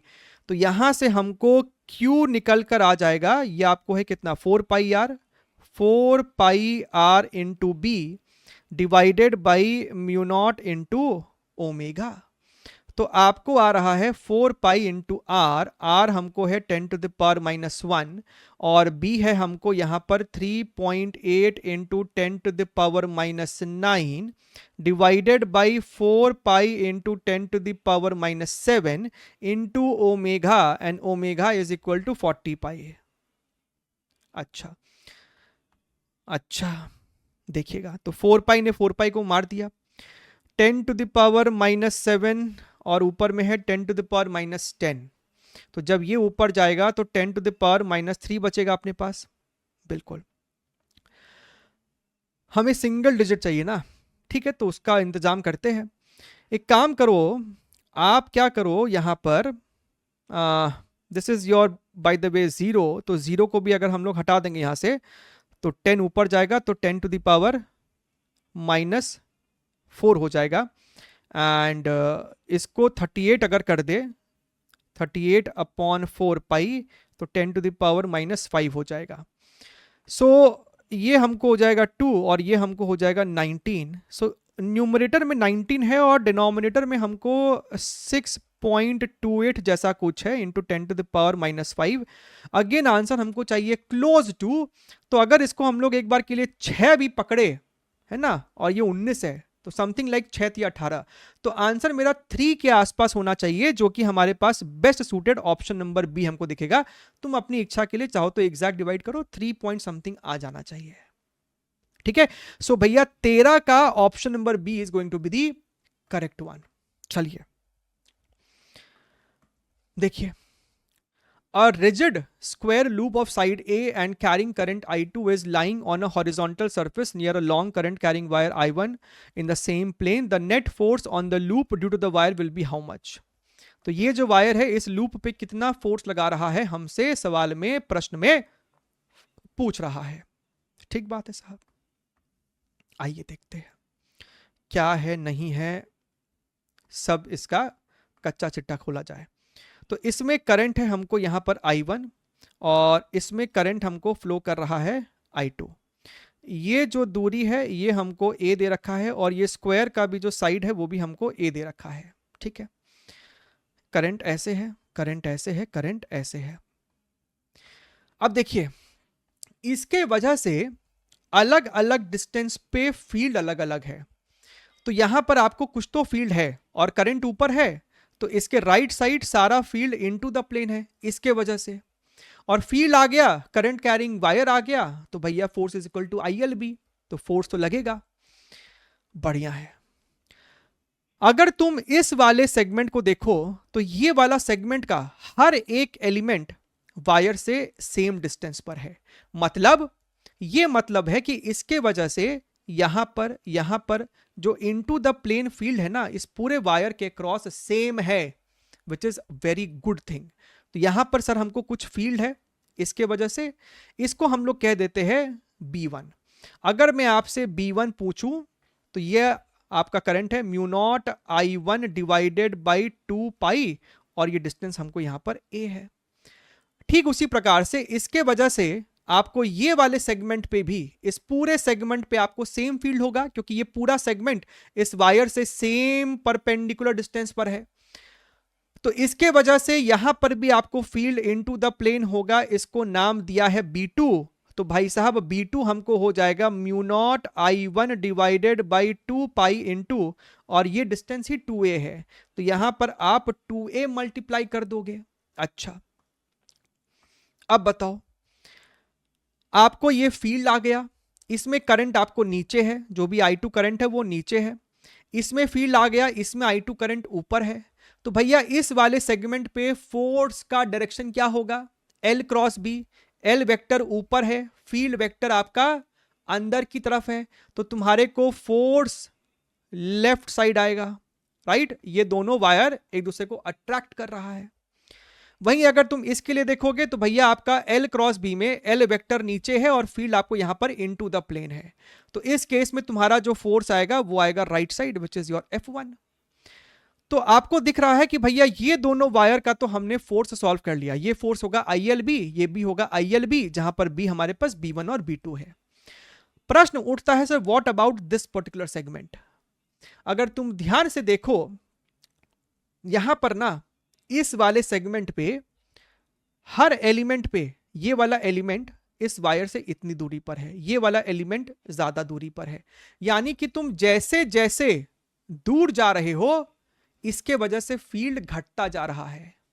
तो यहां पर आपको फील्ड ज्यादा है, फिर कम है, फिर कम है, और कम है, और कम है। और अगर हम एक छोटा सा एलिमेंट ले तो फोर्स होता है ILB, तो फील्ड ज्यादा तो फोर्स ज्यादा। अच्छा, एक और बात अगर तुम देखोगे तो इसमें करंट आपको लेफ्ट साइड है और फील्ड देखा जाए है तो इनटू द प्लेन, तो अगर तुम L क्रॉस B करोगे तो तुम्हारा फोर्स यहां पर है ना नीचे के तरफ आएगा। लेकिन पॉइंट यह है कि इस वाले एलिमेंट पे फोर्स ज्यादा होगा as compare to this, as compare to this and so on.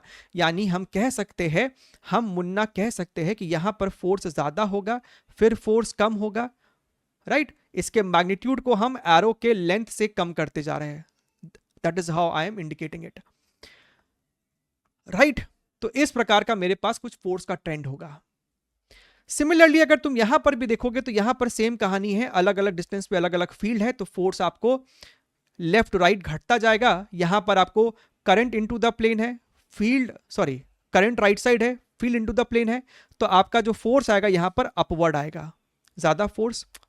बात समझ रहे हो तुम? इतना डिटेल में बता रहे हैं क्योंकि जरूरी है, नहीं तो धड़ल्ले से आगे बढ़ सकते हैं अपने। सुन लो, तो फोर्स आपको अपवर्ड है और घटता जा रहा है। जो एग्जैक्ट ट्रेंड यहां पर फोर्स का है वही ट्रेंड यहां पर भी है। कहने का मतलब है कि ये वाला फोर्स इस वाले फोर्स को काट देगा, ये वाला फोर्स इस वाले फोर्स को काट देगा एंड सो ऑन। कहने का मतलब है कि इस पूरे लूप पे ये फोर्स और ये फोर्स कैंसिल हो गया है, और ये फोर्स और ये फोर्स का हमको सब्ट्रैक्शन करना पड़ेगा। ये दोनों force is not equal in magnitude. तो हमको अब समझ में आ गया है कि आपका जो नेट फोर्स होगा that is going to be equal to F1 minus F2। Now F1 is equal to, इसमें करंट I2 है ना, I2 साइड लेंथ A है, I2A इंटू B1, और ये वाला हमको हो जाएगा I2A इंटू B2। अगर तुम ध्यान से देखो तो तुम्हारे पास B1 B2 यहां पर सब कुछ दे रखा है। तुम यहां पर I2 कॉमन ले सकते हो, तुम A कॉमन लोगे, जब तुम B1 की वैल्यू को ये लिखोगे, B2 की वैल्यू को ये लिखोगे, तो तुम mu naught I1 divided by 2 pi A common लोगे, तो यहां पर 1 माइनस, और यहां पर आपको 1/2 दिखना चाहिए। अति उत्तम। तो ये आपको हो जाएगा 1/2, तो ये हमको हो रहा है म्यू नॉट I1 I2 और ये वाला ए तो हमको मर ही गया है, तो डिवाइडेड बाई 4 इंटू पाई। और अगर तुम ध्यान से देखो तो भैया आपका F1 जो है वो बड़ा है, तुम देखो ना, तुमने F1 माइनस F2 किया और टर्म पॉजिटिव आ रहा है, तो F1 बड़ा है, F2 छोटा है, यानी कि net force towards right side है। ठीक है, सो फोर्स इतना होगा एंड नेट रिपल्सिव है ना, नेट फोर्स राइट साइड मतलब इस वायर से दूर जाने वाला फोर्स है। सो ऑप्शन नंबर सी जो होगा इसका मोस्ट अप्रोप्रिएट आंसर है। ठीक है, मजा तब आता जब एक ऑप्शन में भी यहां पे 4 लिखता और यहां पर लिख देता अट्रैक्टिव, तब क्या कि बच्चे थोड़ा सा और कंफ्यूज हो सकते थे। चलिए, ये है हमारा question number 15। An infinitely long current carrying wire and a small current carrying loop are in the plane of the paper. The radius of the loop is A. इसका radius small a है and distance of its center from the wire is D. D is much more than A. If the loop applies a force F on the wire, then अब देखिए loop wire पे जो force apply करेगा वही force ये wire भी loop पे apply करेगा। इलेक्ट्रोस्टैटिक्स में भी डाइपोल के केस में जब आपके पास एक बहुत ही शॉर्ट डाइपोल होता है और वो एक वेरिंग इलेक्ट्रिक फील्ड में होता है, तो उस शॉर्ट डाइपोल पे हम फोर्स लिखते हैं your P D E by D x, right. उसी प्रकार से इस पे जो फोर्स होगा ना, क्योंकि आपका ये जो लूप है ना उसका रेडियस बहुत ज्यादा छोटा है as compare to this distance D, यानी कि इसके वजह से यहां पर कुछ फील्ड होगा, यहां पर कुछ फील्ड होगा और यहां पर कुछ फील्ड होगा, क्योंकि ये रेडियस इतना छोटा है कि ये फील्ड का जो वेरिएशन है यहां से लेके यहां तक बहुत कम ड्यूरेशन के या फिर बहुत कम डिस्टेंस के लिए वो फील्ड वेरिएशन है। इस प्रकार के सिचुएशन में जैसे हम लोग इलेक्ट्रोस्टैटिक्स में इसका इस्तेमाल करते हैं वैसे यहां पर हम लोग इस्तेमाल कर सकते हैं। P की जगह आपको आ जाएगा मैग्नेटिक मोमेंट और इलेक्ट्रिक फील्ड की जगह हमको आएगा magnetic field dB by dx। अब समझना पड़ेगा कि यहां पर कौन कौन सा टर्म क्या है। What is m? m है इस वाले लूप का मैग्नेटिक मोमेंट। मान लीजिए इसमें करंट हमको I1 है और इसमें करंट हमको I2 है, तो मैग्नेटिक मोमेंट मेरे को हो जाएगा करंट इंटू एरिया, एरिया हमको हो जाएगा पाई और लूप का रेडियस a था तो पाई a square dB by dx। अच्छा, इस वाले वायर के वजह से कोई भी x डिस्टेंस पर जो तुमको फील्ड होता that is your mu not I1 divided by 2 pi x। So what is your dB by dx? ये हमको हो जाएगा mu not I1 divided by 2 pi, this is your 2 pi, और ये हमको हो जाएगा -1 बाई x का स्क्वायर। अब हमें x की जगह डालना है यहां पर dB by dx at distance d over here, तो यहां पर आपका x की जगह d आ जाएगा, तो यहां पर आपका dB बाई dx में जब x को रिप्लेस करोगे तो ये हो जाएगा mu not I1 divided by 2 pi -1 by d का स्क्वायर, यानी आपका जो फोर्स है that is proportional to a square by d का square which is in your option number d over here. ठीक है, आई होप आपको इसके बारे में आइडिया था। अगर था आइडिया तो नीचे जरूर से आप बताइएगा कि हाँ सर हमने इसको यहां पर भी पढ़ा हुआ है और इलेक्ट्रोस्टैटिक्स में भी पढ़ा हुआ है। देखिए, two wires A and B are carrying currents I1 and I2 as shown in the figure. The separation between them is D. A third wire C carrying a current I is to be kept parallel to them at a distance x from A such that the net force acting on it is 0. The possible values of x are what?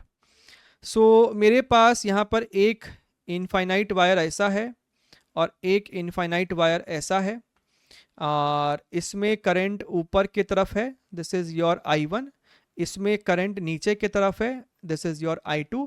हमको पूरे सवाल में ये नहीं बताया जा रहा है कि I1 बड़ा है कि I2 बड़ा है, यानी कि मेरे को दोनों पॉसिबिलिटी देखनी पड़ेगी कि अगर I1 बड़ा हुआ तो, अगर I2 बड़ा हुआ तो। हाँ जी सर। अब जो तीसरा वायर है वो तुम दोनों वायर के कहीं बीच में रख सकते थे या फिर यहां रख सकते थे या फिर यहां रख सकते थे, यही तीन पॉसिबिलिटी है because wire has to be parallel to the both the wires. अच्छा, कोई बच्चा बोलेगा कि सर इसको कहीं बीच में रख देंगे तो। अब सुनना, इसमें इस वाले वायर में हमको कहता है कि नेट फोर्स 0 हो, इसमें करंट कोई भी डायरेक्शन में हो फर्क नहीं पड़ता। अगर इस पे तुमको फोर्स 0 चाहिए तो इस वाले वायर पे इस वाले वायर पे इन दोनों के वजह से नेट फील्ड 0 होना चाहिए। भैया इस पे जो फोर्स होगा क्या होगा, ILB। अगर बी ही 0 हो जाएगा तो फोर्स हो गया इस पे 0। अच्छा, अब तुम अगर देखो तो इस वाले वायर के वजह से यहां पर फील्ड इनटू द प्लेन है, और इस वाले वायर के वजह से भी फील्ड इनटू द प्लेन है। तो भैया अगर तुमने ग्रीन वाले को इन दो येलो के कहीं बीच में रख दिया तो फील्ड कभी भी 0 नहीं होगा, तो फोर्स तो आएगा ही आएगा, मतलब बीच में नहीं रख सकते। अच्छा, अगर कहीं यहां रख दिया तो, यानी कि I2 वाले वायर के राइट साइड रखा, एक्स का जो मेजरमेंट होना है वो वायर ए से ही होना है। ये ए है, ये बी है, डायग्राम को देख लो। तो मान लेते हैं कि आपने वायर को यहां रखा है और इस वाले वायर से एक्स डिस्टेंस पे रखा है, और ये डिस्टेंस हमको भाई साहब डी दे रखा है, यानी ये डिस्टेंस कितना हो जाएगा, एक्स माइनस डी। अब अगर तुम ध्यान से देखो तो इस वाले वायर की वजह से फील्ड इनटू द प्लेन है, और इस वाले वायर की वजह से field out of the plane है। So there is a possibility कि यहां पर नेट फील्ड 0 हो जाए। नेट फील्ड 0 का मतलब है इसके वजह से फील्ड और इसके वजह से फील्ड यहां पर सेम होना चाहिए इन मैग्नीट्यूड। लिखो, इसके वजह से फील्ड कितना होगा at distance x, mu not I1 divided by 2 pi x, और इसके वजह से हो जाएगा मुन्ना mu naught I2 divided by 2 pi x minus d. So mu naught 2 pi हमको मर गया, यहां से आ जाएगा I1 x minus I1 d is equal to I2 into x. तो यहां से हमको x आता हुआ दिख रहा है I1 D divided by I1 minus I2। अब समझिएगा, आपने जो x को ऐसा राइट साइड मान लिया, राइट, और हमने इसको सॉल्व किया। अगर तुम चाहते हो कि x पॉजिटिव आए, यानी कि I1 has to be more than I2। अगर मेरा I1 I2 से बड़ा है तो मेरे को x पॉजिटिव आया है, यानी हमने जो डायरेक्शन माना था वो डायरेक्शन सही है, इसका मतलब। बात समझ में आ रही है?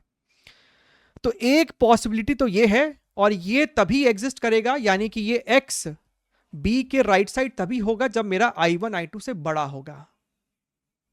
तो ये वाला चीज I1 d upon I1 minus I2 यहां पर तो दिख रहा है, यहां पर भी दिख रहा है, इसमें और इसमें नहीं दिख रहा है, तो b और c तो नहीं हो सकता। तो एक चीज तो हमको मैच कर रहा है, ये वाला चीज हमारा मैच कर रहा है, यहां पर भी यहां पर भी। अच्छा, now let us take second possibility कि अगर हमने इस ग्रीन वाले वायर को ए वाले वायर के लेफ्ट में रख दिया तो क्या होगा। यहां पर रख दिया है, यानी कि ये हमारा x है, ए वाले वायर से ही हमको x को मेजर करना है, ठीक है। और ये हमको कितना हो जाएगा फिर, अब ये हमको हो जाएगा x प्लस डी। तो भैया a के वजह से जो फील्ड होगा और b के वजह से जो फील्ड होगा वो सेम होना चाहिए in magnitude. Opposite to direction है ही, तुम चेक कर सकते हो, इसके वजह से आउट ऑफ द प्लेन है और इसके वजह से इनटू द प्लेन होगा। तो a के वजह से फील्ड हमको आएगा mu naught I1 divided by 2 pi x, और b के वजह से फील्ड आएगा mu naught I2 divided by 2 pi x plus D. अगर तुम ध्यान से देखो तो म्यू नॉट बाई 2 पाई ये हमको सलट गया है, so I1 x plus I1 d is equal to your I2 into x. यानी कि यहां से आपको दिखना चाहिए कि आपका जो x है माय डियर फ्रेंड, इसको अगर हम लोग लेफ्ट साइड लेके आ जाए, बात को समझिएगा, अगर हम लोग इसको यहां पर लेफ्ट साइड लेके आ जाएंगे तो ये उधर जाएगा, तो ये हमको हो जाएगा minus I1 D divided by I1 minus I2 over here. So एक पॉसिबिलिटी आपको यहां पर लेफ्ट वाला देख रहा है बनते हुए,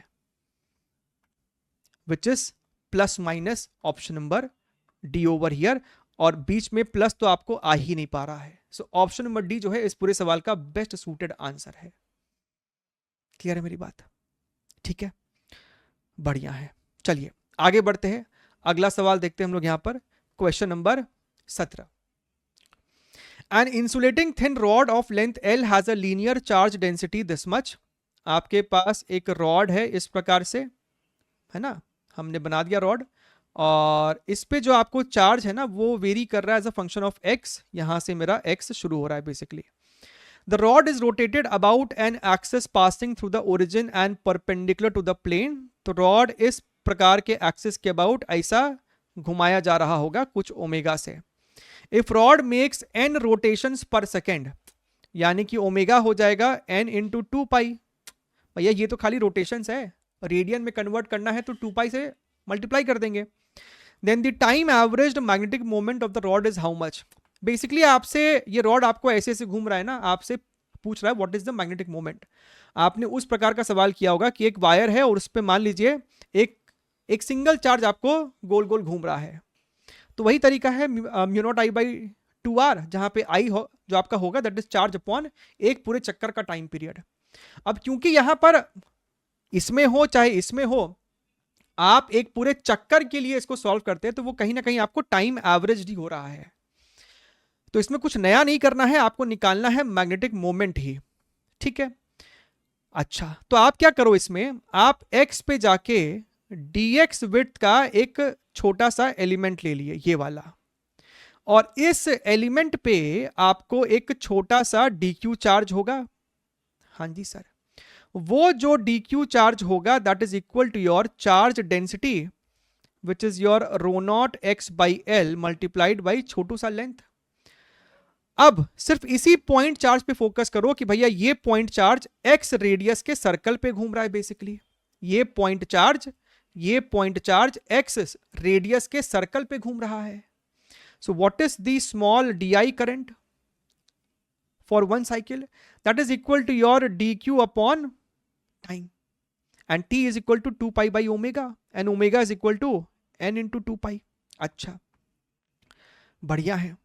n इंटू dq, और ये हमको यहां पर dq है, this is your rho naught, this is l x into dx.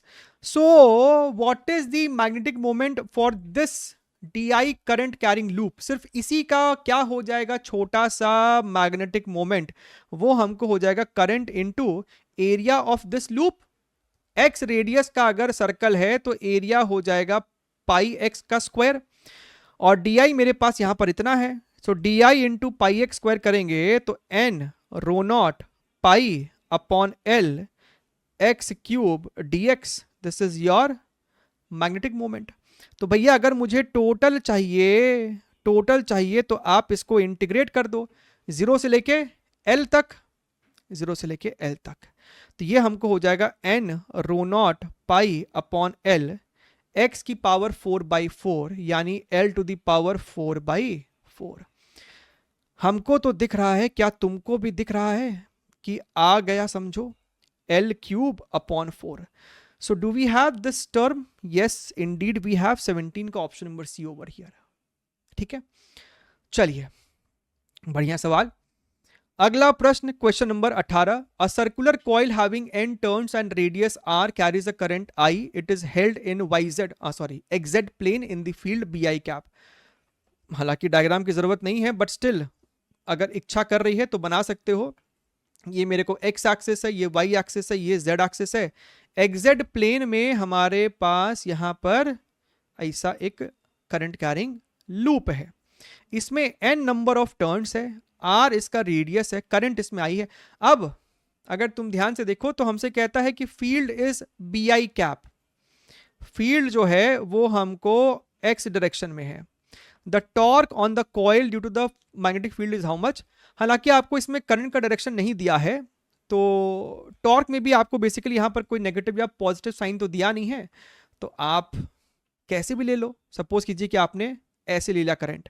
आपने अगर ऐसे करंट लिया है तो आपका मैग्नेटिक मोमेंट आएगा वाई एक्सिस में, है ना. Apply right hand thumb rule, तो आपका थंब ऊपर की तरफ आ रहा है. This is your m vector. So torque m vector और फील्ड के बीच में एंगल कितना है? Theta is 90 degree. So torque is equal to m b sine theta. So m b sine 90 degree, तो आप चुपचाप से एम बी लिख सकते हो. एम तुमको हो जाएगा करंट इनटू एरिया, लेकिन एन भी मल्टीप्लाई होगा. This is your magnetic moment multiplied by your field. So n I b और एरिया की जगह तुम लिख दोगे पाई आर स्क्वायर. तो ये सवाल में बेसिकली कुछ था ही नहीं, ऑप्शन नंबर 20 का सही जवाब है. ठीक है, चलिए अगला सवाल, अगला प्रश्न हम लोग यहां पर देख रहे हैं, question number 19. A square loop is carrying a steady current I and the magnitude of its magnetic dipole moment is m.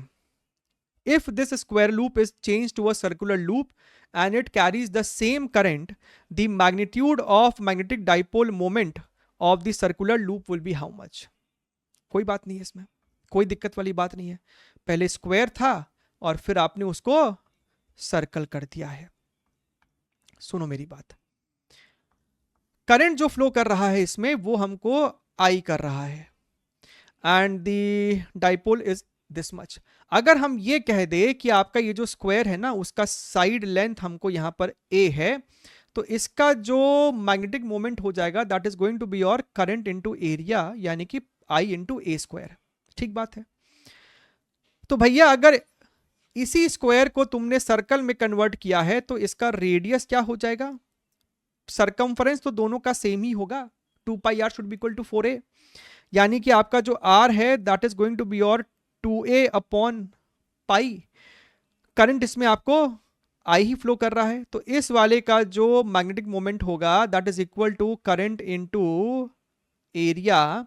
So I pi into area बोले तो साहब 4a square upon pi a square.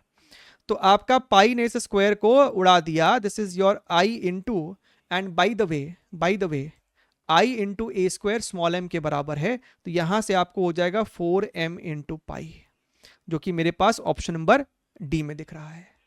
ठीक है, चलिए शांति से करेंगे, सवाल आपको निकलेगा ही निकलेगा. A moving coil galvanometer has a coil with 175 turns and area this much. It uses a torsional band of constant this much. The coil is placed in a field parallel to its plane. अच्छा, the coil deflects by 1 degree for current of 1 milliampere. The value of B is approximately how much? पहली बात तो approximate हमको answer चाहिए. दूसरी बात ये आपको डायरेक्ट फॉर्मूला वाला एप्लीकेशन है, दैट इज योर. इसके लिए मूविंग कॉयल गैल्वेनोमीटर पढ़ना जरूरी है, उसके ऊपर भी हमारे चैनल पे वीडियो है, मिलेगा, है ना. C theta is equal to N I A into B. ठीक बात है. The value of B is how much, तो हमको यहां पर बी चाहिए. This is your C theta divided by N I into A. तो यहां से हमको बी हो जाएगा, सी की वैल्यू कितनी है, what is your torsional constant, torsional constant of this much, तो ये हो गया 10 to the power -6. Angle is 1 degree, लेकिन डिग्री में नहीं चलेगा, converted into radian, multiply by pi by 180, pi by 180. Number of turns 175. Current कहाँ है भाई, 1 milli ampere, 10 to the power -3, और एरिया जो है 1 सेंटीमीटर स्क्वायर यानी 10 टू द पावर -4. अच्छा, तो अगर हम लोग इसको सॉल्व करने पे आ जाए तो 0 10 टू द पावर -2 -6 -6 मरमुर आ गया सब कुछ. ऊपर में मेरे पास यहां पर पाई है और डिनोमिनेटर में मेरे पास 18 है और 175 है. अच्छा, तो भैया एक काम करो, अगर हम न्यूमरेटर में फिलहाल के लिए 100 से मल्टीप्लाई करें, हो सकता है कि और हमको मल्टीप्लाई करना पड़े, फिलहाल इतने से शुरू कर रहे हैं, तो ये हो जाएगा 25 4 और ये हो जाएगा 3 और 4 7. ठीक है, so I think we have to give 1 more 0 in the numerator. ये आपको हो जाएगा 4 इंटू 3.14, 18 इंटू 7, एक 10 से और मल्टीप्लाई करो 10 टू द पावर -3. अच्छा, सो यहां पर आपको ये हो गया 31, 4 इंटू 31.4 और डिनोमिनेटर में है 7 8 56 और ये हो जाएगा तुमको 12 इंटू 10 टू द पावर -3. अगर हम लोग इसको मल्टीप्लाई करें तो ये हमको हो जाएगा 4 चक्के 16, 4 1 4 यानी कि 5 और 4 3 12 यानी इतना 125 अपॉन 126. तो भैया ये जो वैल्यू है ये तो आपको 1 ही समझिए, यानी 10 टू द पावर -3 कहाँ है, option number D is the correct answer. ठीक है, होगा, कैलकुलेशन पेशेंटली करेंगे, होगा ही होगा। चलिए, a rectangular coil of dimension इतना with 100 turns carrying current 3 ampere in the clockwise direction is kept at centered origin in the exact plane। काम करो, डायग्राम की जरूरत पड़े या ना पड़े लेकिन एक बार बना ही लो, है ना। कुछ इस प्रकार का माहौल बन रहा है और स्क्वायर है ना, तो आपके पास इस प्रकार से होगा, ऐसा, समथिंग ऐसा, समथिंग ऐसा, समथिंग लाइक दिस। सो ये हमारे पास रहा स्क्वायर लूप, ठीक बात है। डायमेंशन आपको 5.5 है, यानी कि अगर ये साइड 5 ले लो तो इसको 2.5 पकड़ लो। नंबर ऑफ टर्न्स भी है, तो नंबर ऑफ टर्न्स भी है, इसमें करंट भी है, इसका डायमेंशन भी आपको दे रखा है। इन दी क्लॉकवाइज डायरेक्शन, हालांकि ऊपर से देखने में क्लॉकवाइज है कि नीचे से देखने में क्लॉकवाइज है नहीं लिखा है, लिखना पड़ेगा नहीं तो कष्ट है जीवन में, ठीक बात है। खैर, is kept in the exact plane, the magnetic field 1 Tesla is applied along x-axis। तो आपका जो मैग्नेटिक फील्ड है वो हमको 1 टेस्ला है along the positive x-axis।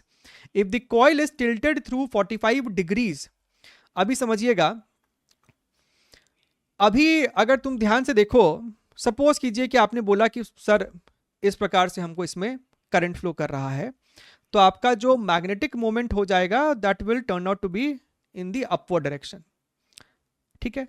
अब अगर तुम इस लूप को z एक्सिस के अबाउट 45 डिग्री से घुमाते हो, ये आपका z एक्सिस है, इसके अबाउट तुमने लूप को मान लो 45 डिग्री से घुमा दिया, तो आपका जो m वेक्टर है वो भी तो 45 से घूम जाएगा।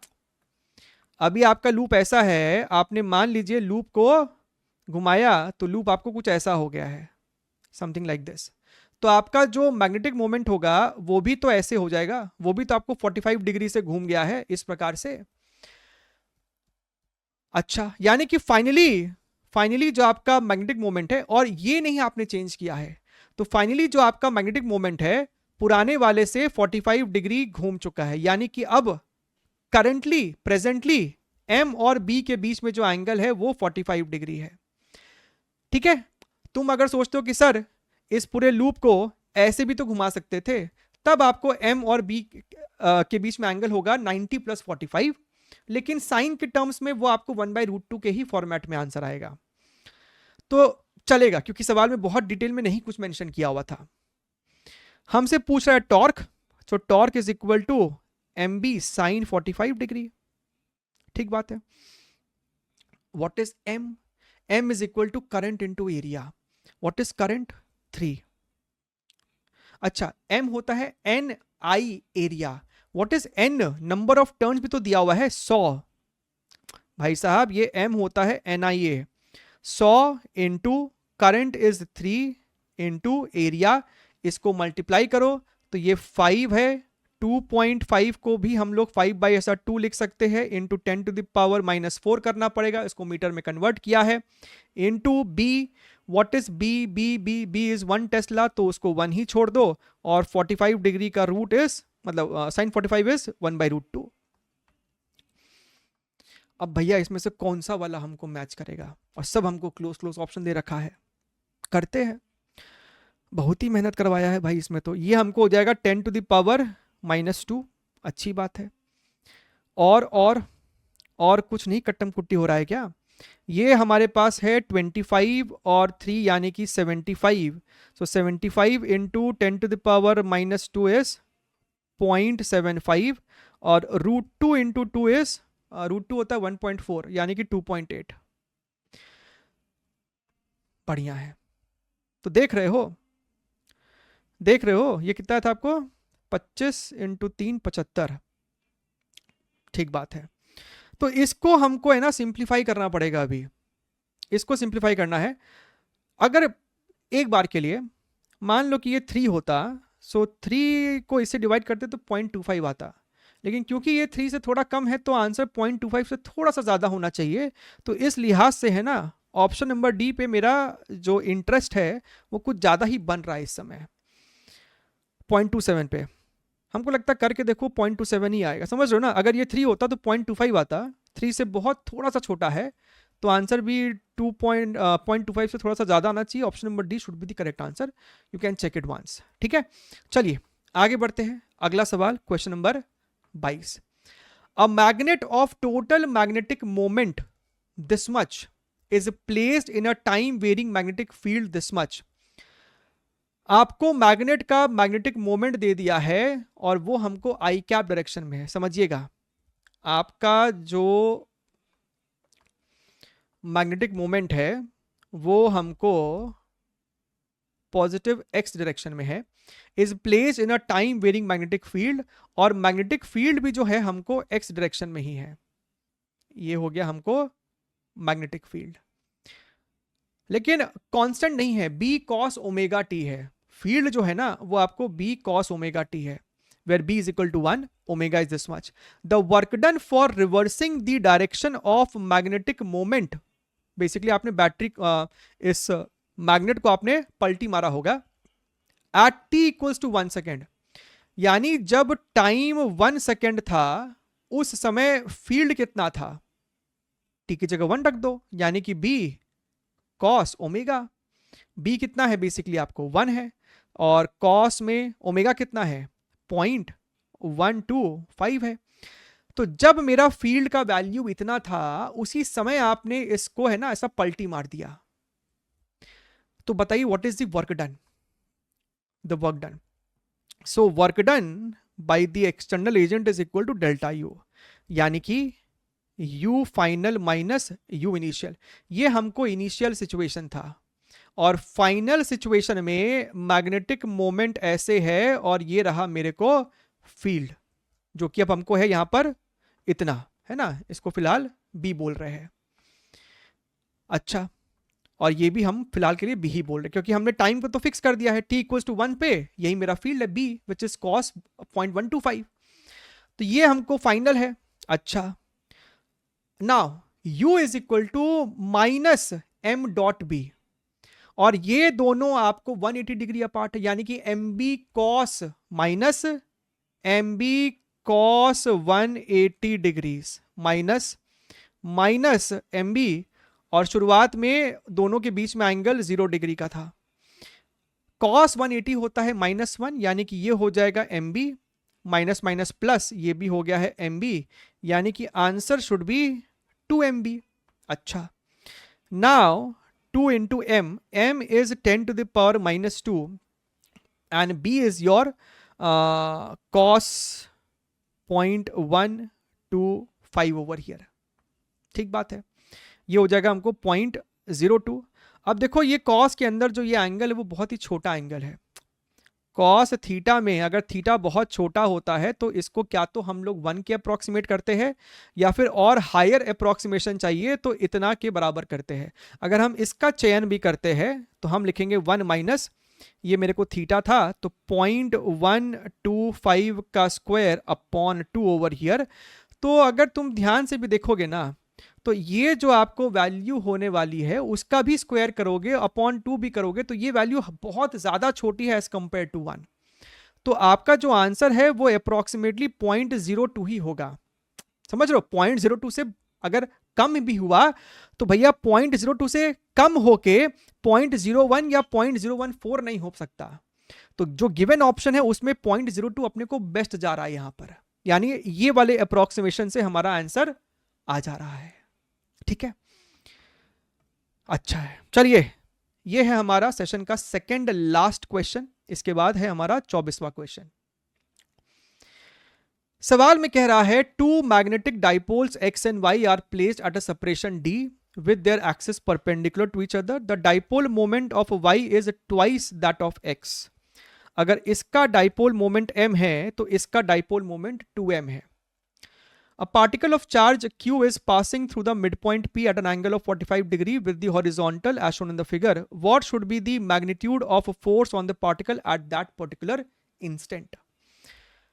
So basically जिस प्रकार से इलेक्ट्रोस्टैटिक्स में अगर तुम्हारे पास एक इलेक्ट्रिक डाइपोल होता है विद डाइपोल मोमेंट p, तो इसके एक्सिस पे यानी कि यहां से अगर हम r डिस्टेंस पे इलेक्ट्रिक फील्ड लिखते थे तो लिखते थे 2pk/r क्यूब, इक्वेटर पे pk/r क्यूब। उसी प्रकार से यहां पर भी हमारा जो ये मैग्नेट है, मैग्नेट का मैग्नेटिक मोमेंट आपको होता है डायरेक्शन वाइज साउथ से नॉर्थ के तरफ, यानी this is the magnetic moment. एक मैग्नेटिक मोमेंट के वजह से आपको इसके एक्सिस पे जो मैग्नेटिक फील्ड होता है, यही फॉर्मूला है, बस 2p की जगह m, r क्यूब की जगह r क्यूब, और k को हमेशा रिप्लेस करेंगे हम लोग यहां पर म्यू नॉट बाई 4 के साथ। इतना ही अपने को यहां पर ध्यान रखना है। अब देखिए, तो हम लोग इस पूरे सवाल में x डाइपोल को इससे रिप्लेस कर सकते हैं और y वाले डाइपोल को इससे रिप्लेस कर सकते हैं। देखा डायरेक्शन, साउथ से नॉर्थ की तरफ ये है। इसका डाइपोल मोमेंट 2m है और इसका डाइपोल मोमेंट m है। अपने को चाहिए what is the magnetic field at the mid point, यहां पर दोनों के वजह से फील्ड कितना है।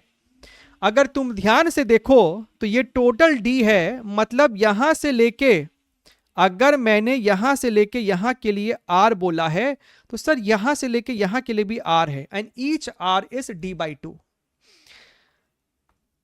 इसके लिए ये पॉइंट एक एक्सियल पॉइंट है। एक्सिस पे जो फील्ड होगा वो इसके डायरेक्शन में ही होगा, यानी कि इधर b, और ये वाला b कितना है तुमको, अगर तुम लोग इसको b1 कहना चाहते हो तो ये हमको हो जाएगा mu naught by 4 pi 2pk by r cube. तो ये तो मेरे को k हो गया। अब 2 times magnetic moment upon r cube, और इसके लिए ये वाला पॉइंट इक्वेटोरियल पॉइंट है, तो यहां पर जो फील्ड होगा इसके एंटी पैरेलल होगा, just like your electric dipole. तो ये B2 है। अगर मैं B2 पूछूं तो mu naught by 4 pi simply p by r cube, यानी कि m बाई आर क्यूब, लेकिन इसका m 2m के ही बराबर था। तो अगर तुम ध्यान से देखो तो भैया ये और ये हमको बराबर है, यानी कि भैया अगर ये हमको B नॉट है तो ये भी B नॉट है। तो अगर दोनों ही हमको सेम है, 90 डिग्रीज अपार्ट है, तो जो रिजल्टेंट होगा which is your root 2 B naught, resultant तो भाई साहब 45 डिग्री पर हमको होगा, बिकॉज सेम है तो एंग्लो बाइसेक्टर पर होगा। और तुमने जो चार्ज है उसको वेलोसिटी जो दी है वो भी 45 डिग्री पर दी थी। तो भैया अगर वेलोसिटी और फील्ड के बीच में कोई एंगल ही नहीं है, दोनों अगर पैरेलल है, तो काहे का फोर्स v क्रॉस b में थीटा 0 डिग्री हो जाएगा। तो काहे का force, so force is 0। Option number B.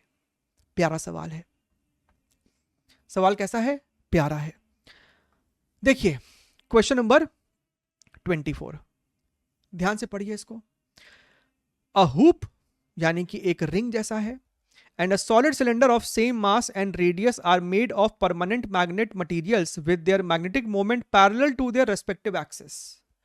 तो हमको कह रहा है कि अगर ये हमारा एक हुप है तो इसका एक्सिस के पैरेलल ही हमको इसका मैग्नेटिक मोमेंट भी है, इसका मैग्नेटिक मोमेंट हमको इसके एक्सिस के पैरेलल ही है। ठीक है, अच्छा, और आगे पढ़ते हैं। But the magnetic moment of hoop is twice of that of cylinder, यानी कि ये हमारा हुप हो गया है और ये हमको यहां पर सिलेंडर है। ठीक है, तो इसका जो मैग्नेटिक मोमेंट है क्या बोला है, but the magnetic moment of hoop is twice of cylinder, यानी अगर सिलेंडर का m है तो हुप का 2m है। ठीक है, आगे पढ़ते हैं। They are placed in a uniform magnetic field in such a manner that their magnetic moment makes a small angle with the field, यानी कि यहां पर मान लीजिए कि आपको मैग्नेटिक फील्ड है तो ये एंगल थीटा बहुत छोटा है। ठीक है, अच्छा, if the oscillation period of hoop and cylinder are this much, then उसमें रिलेशन क्या है। So basically again we can correlate it with your dipole. Dipole भी जब आपको इलेक्ट्रिक फील्ड में होता है तो उसका SHM का हम लोग बात करते हैं, राइट। फुल डिटेल में तो नहीं जा रहे, लेकिन torque is equal to I into alpha करते हैं। डाइपोल में लिखते हैं torque is equal to PE sine theta, angle छोटा है तो साइन थीटा इज थीटा, और यहां से हमको अल्फा आ जाता है PE by I into theta, तो ये हमको हो गया ओमेगा स्क्वायर। ठीक उसी प्रकार से यहां पर भी हम कहते हैं कि भैया अगर हमको यहां पर फील्ड है तो फील्ड और इसके बीच में छोटा सा एंगल है, और छोटा एंगल होगा तभी होगा SHM, तभी हम साइन थीटा को थीटा बोल पाते हैं। तो यहां पर भी वही बात है कि torque is equal to I alpha, torque हमको हो जाएगा m b sine theta, theta छोटा है तो साइन थीटा थीटा के बराबर है आई इंटू एल्फा, तो अल्फा आपको हो जाएगा m b by I into theta, तो ये हमको हो गया ओमेगा स्क्वायर। अगर वो ओमेगा स्क्वायर है तो टाइम पीरियड हो जाएगा 2 पाई बाई ओमेगा, तो थोड़ा सा रीअरेंजमेंट करेंगे तो ये हमको आ गया फॉर्मूला फॉर टाइम पीरियड। कई बच्चों को ये फॉर्मूला याद रहता है, हमने पार्शियली आपको डिराइव करके दिखाया इसको। अच्छा, अब प्रॉब्लम ये है, प्रॉब्लम इन द सेंस, इस सवाल में प्रॉब्लम है, और आप बताइएगा कि क्या आपने भी ये प्रॉब्लम आइडेंटिफाई किया था कि नहीं। 99.9% जगह, चाहे वो आपको किताबें हो या फिर ऑनलाइन प्लेटफॉर्म्स हो, मैक्सिमम जगह आपको यहाँ पर जो मोमेंट ऑफ इनर्शिया लिया गया है ना, वो इसी एक्सिस के अबाउट सॉल्व किया गया है। लेकिन अगर तुम ध्यान से समझो, जब आप torque is equal to I alpha लिखते हो तो मोमेंट ऑफ इनर्शिया उसी एक्सिस के अबाउट है जिस एक्सिस पे आपको टॉर्क लग रहा है। टॉर्क जिस डायरेक्शन में है उसी डायरेक्शन में हम उसी एक्सिस के अबाउट हम लिखते हैं मोमेंट ऑफ इनर्शिया भी। अच्छा, तो तुम जानते हो कि टॉर्क जो होगा that is equal to M cross B, यानी टॉर्क का डायरेक्शन मैग्नेटिक मोमेंट के डायरेक्शन के अलोंग तो आ ही नहीं सकता। And by the way torque का डायरेक्शन एम के परपेंडिकुलर ही होना चाहिए। यानी ये जो आपको हुप है, ये जो आपको सर्कुलर लूप है, ये आपको ऐसे नहीं रोटेट करेंगे, ये इसके परपेंडिकुलर, राइट, ऐसे रोटेट करेंगे, ऐसे हो दैट इज डिफरेंट थिंग, लेकिन इस प्रकार के एक्सिस के अबाउट रोटेट करेंगे। सिमिलरली यहां पर भी इसके अबाउट नहीं आप लिखेंगे मोमेंट ऑफ इनर्शिया, आपका moment of inertia something like this, या फिर अगर हम इसको ऐसे ड्रॉ कर दे तो इस एक्सिस के अबाउट नहीं लिखोगे, इसके अबाउट लिखोगे, इसके अबाउट। तो ये प्रॉब्लम है इस पूरे सवाल में। अब इसके अबाउट मोमेंट ऑफ इनर्शिया अगर तुम लिखते हो, राइट, तो इसका मास m है तो इसका मास भी m है, इसका रेडियस r है, इसका रेडियस भी सवाल में दिया हुआ है। तो डायमीटर के अबाउट एक रिंग का मोमेंट ऑफ इनर्शिया होता है mr²/2। लेकिन इसके केस में इस एक्सिस के about which is perpendicular to m, इस एक्सिस के अबाउट मोमेंट ऑफ इनर्शिया लिखने के लिए ना तुमको इसका लेंथ भी चाहिए रहता है। तुमने कभी ना कभी पीवाईक्यूज में, अपने लेक्चर्स में, अपने जहां से भी आपने पढ़ाई की उसमें आपने इसका डेरिवेशन भी किया होगा। ये लेंथ अगर l है, ये रेडियस अगर r है, तो इसके अबाउट मोमेंट ऑफ इनर्शिया तुमको होता है mr²/4 प्लस ml²/12। लेकिन हमको सवाल में कहीं लेंथ तो दिया नहीं है। अच्छा, नाउ नेक्स्ट पॉसिबल स्टेप जो आप इसमें कर सकते हैं, जो आपको करना पड़ेगा ताकि हम एक रिजल्ट आपको शो कर पाए, हम फिर से बता रहे, अगर लेंथ दिया होता तो वही वाला इक्वेशन का इस्तेमाल करते, आई निकालते हैं। So we are going to assume something and that assumption is कि भैया ये जो हमारा सिलेंडर है ना, we are going to use it like a disc, यानी कि ये जो आपका एल है वो बहुत ज्यादा छोटा है, बहुत थिन डिस्क है। उस केस में इस एक्सिस के अबाउट, राइट, आप सिर्फ एक डिस्क के डायमीटर के अबाउट का लिख सकते हैं। फिर अगर हम इसको एज अ डिस्क ट्रीट करना शुरू कर दे, एक पतली सी सिलेंडर, तो इस प्रकार के एक्सिस के अबाउट क्या हो जाएगा फॉर्मूला, mr²/4, mr²/4। ना टाइम पीरियड आई पे और m पे डिपेंड कर रहा है, so time period is proportional to √, of moment of inertia upon magnetic moment, यानी time period of hoop upon time period of cylinder is equal to moment of inertia of hoop upon cylinder multiplied by magnetic moment of cylinder upon hoop.